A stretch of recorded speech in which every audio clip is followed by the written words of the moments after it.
At an introductory price of rupees 49 lakh rupees ex-showroom, BMW iX1 long-wheelbase is now the most affordable luxury EV that you can buy in India. That's right. 49 lakh rupees का एक showroom price है, but बहुत ही limited units के लिए है। तो अगर आप खरीदोगे या जब तक ये वीडियो देख रहे हो सकता है कि बुकिंग सारी की सारी हो जाए, तो 2-3 लाख रुपए एक्स्ट्रा मान लो, बट उसके बाद भी this is one of the most affordable luxury EV. तो कैसे इन्होंने प्राइस अचीव की है और क्यों मुझे ये टिपिकल BMW नहीं लगती है, उसके बारे में आज हम इस वीडियो में बात करेंगे। नमस्कार, खम्मा गणित देवियों सज्जनों, मेरा नाम है विकास योगी, आप देख रहे हैं ऑटो योगी और आज मेरी सवारी BMW की made in India iX1 long wheel base होगी।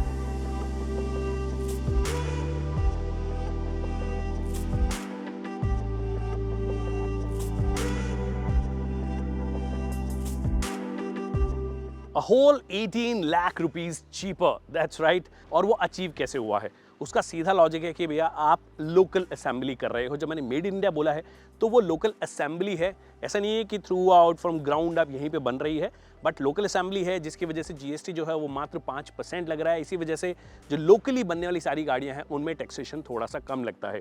बट उसके बाद भी वी शुड अप्रिशिएट BMW कि उन्होंने प्राइस को एकदम बैंग ऑन रखा है। वो स्नॉप वैली जो BMW जिन लोगों को चाहिए उनके लिए एकदम परफेक्ट गाड़ी हो सकती है। हालांकि जो बैटरी पैक है वो एग्जैक्टली सेम है, 66.4 किलोवाट आवर का बैटरी पैक है, जो कि iX1 में भी आता था। बट जो चीज़ें चली गई है यहाँ से, जो थोड़ा बहुत और कॉस्ट एफिशिएंट बनाने में मदद करती है। पहले आपको ऑल व्हील ड्राइव सेटअप मिलता था, अब ये सिर्फ फ्रंट व्हील ड्राइव है। तो जब मैंने कहा था it's not your typical BMW, क्योंकि BMW हम जनरली रियर व्हील ड्राइव से एसोसिएट करते हैं या फिर ऑल व्हील ड्राइव से एसोसिएट करते हैं जब इलेक्ट्रिक व्हीकल्स की बात आती है। तो फ्रंट एक्सल में मोटर लगाई गई है। ऑल्सो मोटर की पावर भी जो है वो भी कम हुई है। मैक्सिमम टॉर्क है वो 250 Nm के आसपास है, मैक्सिमम पावर है वो 202 bhp या 204 bhp के आसपास है, विच इजंट अ लॉट। तो अगर आप ऑन पेपर देखोगे तो मिनी कंट्रीमैन जिसका कि इलेक्ट्रिक वर्जन आता है और ये एग्जैक्टली सेम चीज़ें शेयर करती हैं, चाहे बैटरी पैक हो चाहे मोटर हो। पर असली सवाल ये है, जो व्हील बेस लगभग 108 mm का बढ़ाया है, उससे क्या बहुत ज़्यादा डिफरेंस आ गया है, वो भी हम चेक करेंगे, और परफॉर्मेंस में कितना फ़र्क आया है वो भी हम चेक करेंगे।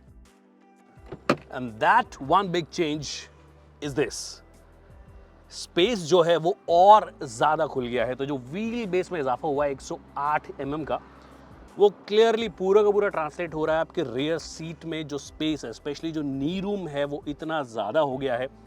ये वाली जो सीट है वो ललित के हिसाब से एडजस्टेड है। ललित इज़ अबाउट 6 और 6 फुट के बाद में अगर दूसरा 6 फुट का बंदा भी बैठ रहा है तो बैठ सकता है। The only problem would be ये थाई सपोर्ट जो है वो थोड़ा कम लगेगा, स्पेशली अगर आप लंबे हो, मेरे जितने भी हो, तो भी आप थोड़ा सा नी अप पोजीशन में हल्का सा बैठते हो सीट की, क्योंकि जो हाइट है ना वो काफ़ी नीचे है, जिसकी वजह से नी अप सॉर्ट ऑफ पोजीशन आ रही है। अगर कंफर्टेबली बैठना है तो अगर आप लंबे हो तो शायद आपको थोड़ी बहुत दिक्कत होगी, बट वो जो स्पेस खुला है उसकी वजह से 2 6 फुटर्स आगे पीछे बैठ सकते हैं फॉर शॉर्ट, उसमें कहीं कोई दिक्कत मुझे नज़र नहीं आ रही है। इनफैक्ट ये 6 फीट के हिसाब से एडजस्टेड है और ये वाली जो है ये मेरे हिसाब से एडजस्टेड है। और उसके बाद आप देखिए, उसके बाद तो आप लिटरली, मतलब मेरे जितना बंदा है 5-7 5-8 का बंदा तो ऐसे बैठ सकता है। आई एम अबाउट 5-6, बट हाँ 5-8 5-9 के भी होंगे तो भी आप इस रिलैक्स्ड पोजीशन में इजीली बैठ सकते हो, कहीं कोई दिक्कत नहीं आ रही है। विड्थ गाड़ी की कोई चेंज नहीं हुई है, it's essentially the same. That means 2 adults comfortably, अगर आप अच्छे खासे फिजिक के भी होंगे तो 2 कंफर्टेबली बैठ जाएंगे, बीच में कोई और भी बैठ सकता है। थोड़ा सा स्क्वीज्ड अगर आप होंगे तो 3 लोग डेफिनेटली बैठ सकते हैं। मैं यहाँ पे बैठ के दिखाता हूँ, क्योंकि यहाँ पे बैठना एक्चुअली अडल्ट के लिए थोड़ा सा मुश्किल होता है, बट क्योंकि फ्लोर जो है अगर आप देखोगे तो फ्लोर थोड़ा सा फ्लैट काइंड ऑफ हो गया है, तो इस वजह से आपके पास में स्पेस तो डेफिनेटली बच रहा है। तो बच्चा अगर बैठ रहा है तो उसके लिए कंफर्टेबल होगी, और यस 2 अडल्ट्स के लिए आई थिंक ये ज़्यादा बेहतर जगह है। बट जो स्पेस निकाला है ना, मतलब जो व्हील बेस का जो इजाफा हुआ है वो यहीं पे हुआ है, क्योंकि बूट स्पेस में कोई चेंज नहीं है, दैट इज स्टिल 490 लीटर्स, और वो एक्चुअली कम नहीं है। जिस चीज़ पे इन्होंने फोकस किया है वो स्पेस ही है। पर फ्रंट में कुछ चेंज हुआ है क्या? Well actually not. आप आगे आओगे तो आगे वाली सीट्स एग्जैक्टली सेम है। आगे वाली सीट में स्पेस में वैसे भी कोई कमी नहीं थी। जो इकलौती कमी जो थाई सपोर्ट है वो एक्चुअली बहुत कम होता है, तो ये सीट को थोड़ा सा अगर एक्सटेंड कर दिया जाता, टेंशन यहाँ पे मिल जाता, स्पेशली को ड्राइवर को। चलो ड्राइवर तो पूरी तरीके से इन्वॉल्व है अपनी गाड़ी चलाने के अंदर, तो आप हमेशा पेडल्स पर रहोगे, बट यहाँ पे हल्का सा एक्सटेंशन हो जाता तो मज़ा आ जाता। मटेरियल एग्जैक्टली सेम है, the material is high quality, हर जगह कहीं पे भी आप टच कर लो, चाहे स्टीयरिंग व्हील हो चाहे यहाँ पर हो, बेसिकली इसको ये रिसाइक्लेबल मटेरियल बोलते हैं। और ईवीज़ के साथ में वो ज़्यादा एसोसिएट भी होने लगा है कि अगर आप ईवीज़ जा रहे हो तो ज़्यादा ग्रीन होनी चाहिए, green in the sense recyclable आप मटेरियल यूज़ करो। वो सेम चीज़ यहाँ पे भी नज़र आती है, बट जो फिनिश्ड प्रोडक्ट फाइनली आपको मिलता है उसके अंदर आपको क्लियरली नज़र आता है कि भैया quality is actually very very good. In fact quality के मामले में अगर मैं मर्सिडीज़ की EQA की बात करूँ, मर्सिडीज़ की इनफैक्ट जो सारी न्यू एज कार्स आ रही है उनसे बेटर BMW ऑलरेडी क्वालिटी दे रहा है। यहाँ पर भी सेम मेंटेन हो रहा है। फ्लोटिंग सॉर्ट ऑफ आपको एक सेंटर कंसोल दिया गया है। ये BMW iX1 जो पुरानी वाली थी उसके अंदर भी आता था। यहाँ पे कुछ बटन्स हैं, स्टार्ट स्टॉप का बटन आपको यहीं पे दे दिया गया है, फिर पार्क असिस्ट वाला फीचर जो है वो आपको यहाँ पे दे दिया गया है। हैज़ार्ड लैम्प, वॉल्यूम के लिए एक प्रॉपर डेडिकेटेड बटन आपको दिया गया है। It feels really nice. Tracks change करने हो तो उसके लिए दिया गया है। पार्किंग और फिर गियर अगर आपको चेंज करने हो, मतलब बेसिकली ड्राइव मोड में जाना है, न्यूट्रल में जाना है, रिवर्स में जाना, तो यहीं से हो जाता है। बट एक प्रॉब्लम जो मैं आपको दिखाता हूँ, ये मैंने रिवर्स में कर लिया है और अगर आप देखोगे तो स्क्रीन इतनी बड़ी है, ये काफ़ी अच्छी खासी बड़ी स्क्रीन होते हुए भी आप ये चीज़ नोटिस करोगे कि जो रिवर्स कैमरा है ना वो सिर्फ इतनी सी स्क्रीन पे आता है। बाकी कई सारी चीज़ों के बटन्स डेफिनेटली दिए हैं, बट एक चीज़ का जो BMWs सारी नई वाली आ रही हैं, अपडेटेड जो BMWs हैं, उनमें आपका AC कंट्रोल के लिए कोई भी डेडिकेटेड बटन नहीं है। The only buttons that you see on the dashboard are these two, defoggers के लिए है। अदर देन दैट कोई भी बटन नहीं है, आपको यहीं से सब कुछ करना पड़ेगा। ऑन द गो कई बार आपको टेम्परेचर कम करना हो या ज़्यादा करना हो तो अंदर जाकर ही आपको ये चीज़ें करनी पड़ती है। कुछ और इंटरेस्टिंग बिट्स हैं जो कि पुरानी वाली में भी आती थी। स्पेशली मेरा जो फेवरेट चीज़ है, आपको वायरलेस चार्जर अगर आपको लगाना है ना, तो देखिए आप यहाँ पे लगाइए और ये लीवर जो है इसको पीछे की साइड कर दीजिए। तो अगर आप थोड़ा हाई स्पीड भी कर रहे हो तो हिलेगा डुलेगा नहीं, एकदम फिक्स्ड परफेक्ट पोजीशन है ये। इसको हटाइए, ऐसे लगा दीजिए, वेरी वेरी वेल फिनिश्ड, बहुत अच्छा टच है ये। तो ऐसे कई सारे टचेस हैं, अच्छी क्वालिटी है, वो सब चीज़ें जो आप उम्मीद करते हो BMW से, वो सब चीज़ें आपको दे दी गई है at this price point. So that is great. But now बहुत हो गई बातें, अब चलते हैं गाड़ी चलाते हैं। ऑलराइट,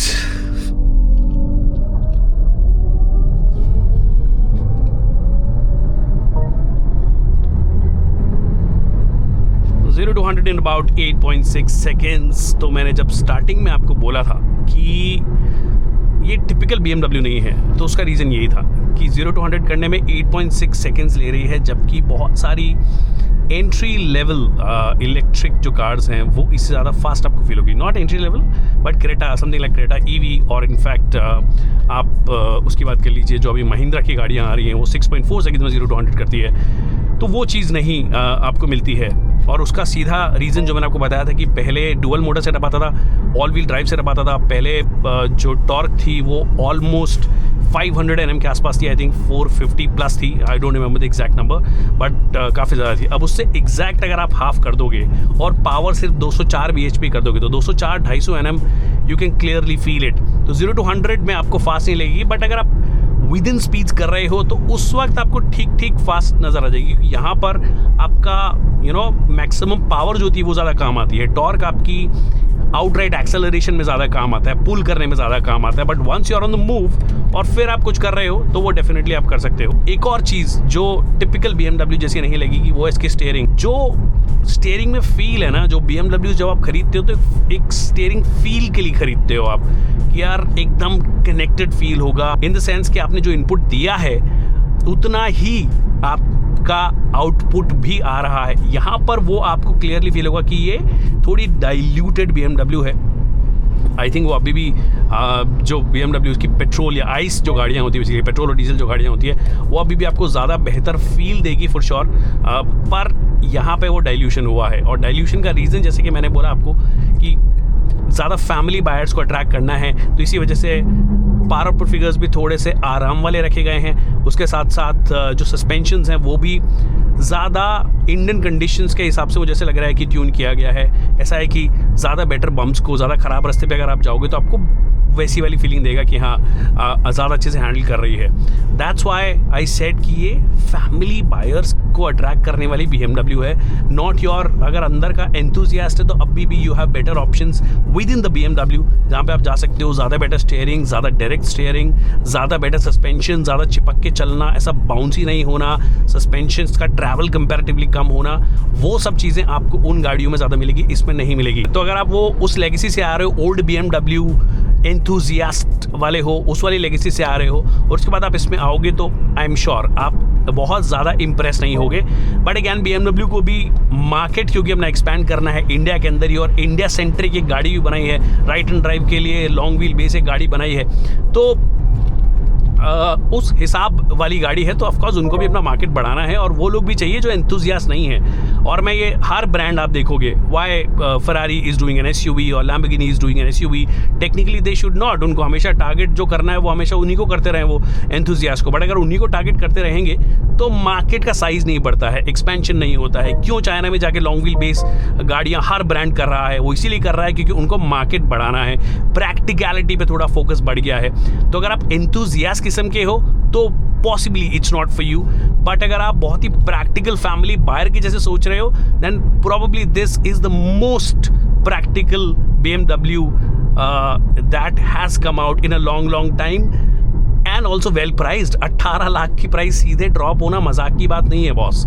असेंबली की है, स्पेस पे ज़्यादा ध्यान दिया है, लॉन्ग व्हील बेस दिया है आपको, इंडियन कंडीशंस के हिसाब से सस्पेंशंस आपको नज़र आ रहे हैं, तो वो सब चीज़ें क्लियरली नज़र आता है कि BMW को भी अपना एक्सपेंशन करना है। और वो जो मर्सिडीज अभी भी थोड़ी बहुत लीड, मामूली जो लीड लेके बैठा है, I think this can be that vehicle which can help BMW just cross that line. वो थोड़ा बहुत ही है बट वो लाइन क्रॉस करने में ये मदद करेगा, और इसी वजह से ये डाइल्यूशन वाला आपको फीलिंग आएगा। एक चीज़ जो बहुत अच्छी है इस गाड़ी के अंदर, वो ADAS प्लस रीजन जो इतना ब्यूटीफुली काम करता है ना इसका, कि अगर गाड़ी आ रही है आपने कुछ नहीं करना, आपने मतलब एडेप्टिव क्रूज कंट्रोल भी नहीं लगाना आपको। अगर आगे कोई गाड़ी आ गई ऑटोमेटिकली ये ब्रेक लगाना शुरू कर देती है, और आगे वाली स्पीड के हिसाब से मेंटेन कर लेती है अपने आप को। अभी तो कोई गाड़ी है नहीं मेरे आगे, वरना मैं करके दिखा देता, बट बहुत ही ब्यूटीफुली काम करता है। तो रीजन में आपको स्मार्ट रीजन आप इसको बोल सकते हो, जिसके अंदर आपको बहुत ज़्यादा ध्यान नहीं रखना है कि यार मैं इस वाले लेवल पे सेट कर दूँ, उस वाले पे सेट कर दूँ, ज़्यादा बैटरी बचा लूँ। वो सब चीज़ें गाड़ी अपने आप कर रही है। अभी देखिए गाड़ी में 51% की रेंज बची है, और जो एस्टिमेटेड रेंज, जो एस्टिमेटेड किलोमीटर्स दिखा रहा है वो 235 किलोमीटर दिखा रहा है। Estimated range is 235 kilometre, state of charge is 51%। That means अगर आप स्पोर्ट मोड में भी चला रहे हो, doing about 100 odd kilometre, I think 400 plus kilometre करना इसमें कोई बड़ी बात नहीं है। हम एक्सप्रेस वे पे जब आ रहे थे तब 110 115 के आसपास चला रहे थे, क्योंकि वहाँ पे वो लिमिट्स आप कर सकते हो। वहाँ पर भी उन स्पीड्स पर भी गाड़ी 400 किलोमीटर ईजिली करके दे रही है, and that's the whole objective of BMW iX1 long wheel base. Yes, आप मेरे को बोलोगे यार BMW चला रहे हो उसके बाद भी आप ये क्या प्रैक्टिकल बातें कर रहे हो। देखिए जैसे कि मैंने आपको पहले एग्जाम्पल दिया था कि अगर एंथुजियास्ट्स कंपनीज चलाने लगे ना तो कंपनीज बंद हो जाएंगी, और ऐसे बहुत बार हुआ है, इंडिया के अंदर भी हुआ है। और अभी भी जो ब्रांड्स एंथुजियास्ट्स को सिर्फ टारगेट कर रहे हैं वो ब्रांड्स बहुत अच्छा नहीं कर रहे हैं नंबर्स में। कुछ तो मास सेगमेंट होते हुए भी 1-8% का मार्केट शेयर लेके बैठे हुए हैं, तो ये सैड बात हो जाती है ना। तो BMW को अगर इंडिया में मार्केट बढ़ाना है तो ऐसी गाड़ियां बेचेंगे, तभी वो एंथुजियास्ट प्रोजेक्ट्स को फंड कर पाएंगे, and that's the whole story of the BMW iX1।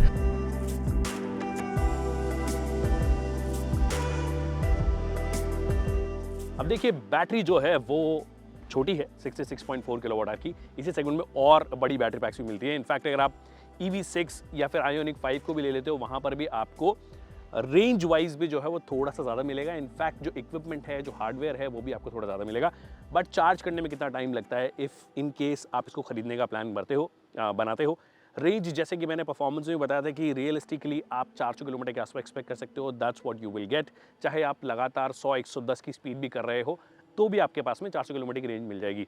Charge करने में कितना टाइम लगेगा, क्योंकि बैटरी छोटी है और 11 किलोवाट का आपको AC चार्जर मिलता है। 11 किलोवाट से अगर आप चार्ज करोगे तो लगभग 6.5 से 7 घंटा आपको लगेगा। DC फास्ट चार्जर जो है वो 130 किलोवाट तक का सपोर्ट करता है। तो अगर आप 120 अगर आपको लकीली मिल जाए, आधे घंटे से पौने घंटे में फुल चार्ज कर सकते हो। और 60 किलोवाट से आपका जो टाइम होगा वो लगभग 1.5 घंटे के आसपास होगा, विच इज़ फास्ट इनफ। और 60 किलोवाट के जो चार्जर्स है वो इजीली अवेलेबल अभी हो भी जाते हैं, स्पेशली अगर आप ढंग के हाईवेज पे जा रहे हो तो वहाँ पे मिल जाएगा। क्या आप एक BMW which is not very much like a BMW खरीदना पसंद करोगे? मुझे कमेंट सेक्शन में बताइए। ये मेरे फर्स्ट इंप्रेशन है। आई होप आपको वीडियो पसंद आया होगा। वीडियो पसंद आया तो इसे लाइक करना और शेयर करना ना भूलिए। Thank you so much people for watching this video.